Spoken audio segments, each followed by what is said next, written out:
Okay, thank you everyone. I would like to take your time because this is just a process to complete my former video concerning types of pronouns. In that one, we stopped at personal pronouns, by which I discussed comprehensively. And remember that I said that pronoun does one work, it replaces a noun in a sentence. So now let's quickly go there. Number 2 is demonstrative pronouns. Demonstrative pronouns are only 4, and we use them to do what? To show or to point at something. As I say, they are pronouns that point out specific person, thing, or places. It can point a person, it can point at things, it can point at places. For example, there are 4, and 2 singular, 2 plural. These are the 2 singular, these are the 2 plurals. For example, if we say this, it means something that is close to you. For example, you say this marker. If the marker are 2 and they are closer to you, you say these markers. Now, if the person or thing or a place you are pointing at is far, you say that. Let's use a thing now, that marker. If the markers are many and you want to point at them, you say what? Those markers. That is for demonstrative pronouns. Number 2, sorry, this is 2. Number 3, reflexive pronouns. Reflexive pronouns, there are pronouns that indicate that actions performed by someone or something still have an effect or impact on the performer. Each reflexive pronouns end in self or selves. All right, reflexive pronoun simply means an action that was performed, mark that word, still have effect on the performer, and they are myself,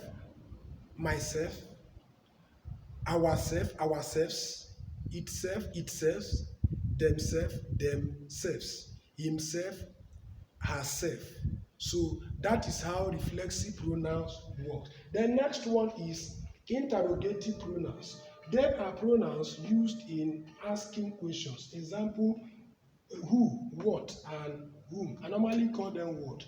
WH question. So if you use how are you, is what? Interrogative. When did you come here? When is interrogative pronoun. So who, whom, and so on. These are what? Interrogative pronouns. Now the next one, which is the last one for today, is relative pronoun. Relative pronoun, so these are pronouns that join or link 2 clauses as connective and stand for the noun in the first of the 2 clauses. I just want to mention that a clause can either be what? Dependent or independent. But in this case, these 3 examples of that I have given here are what? Dependent clauses. Why do I call them dependent? Because they cannot stand on their own to make full sentence. In order to fulfill what they say, they say link 2 clauses as connective and stand for the noun in the first of the what?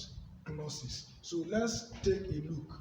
I saw the man who won the fight. So if we say, let's look at this first side. I saw the man. This is a clause. Therefore, this too is a clause. Who won the fight? Without linking 2 of them this way, they cannot fulfill the condition. Now let's check the second one.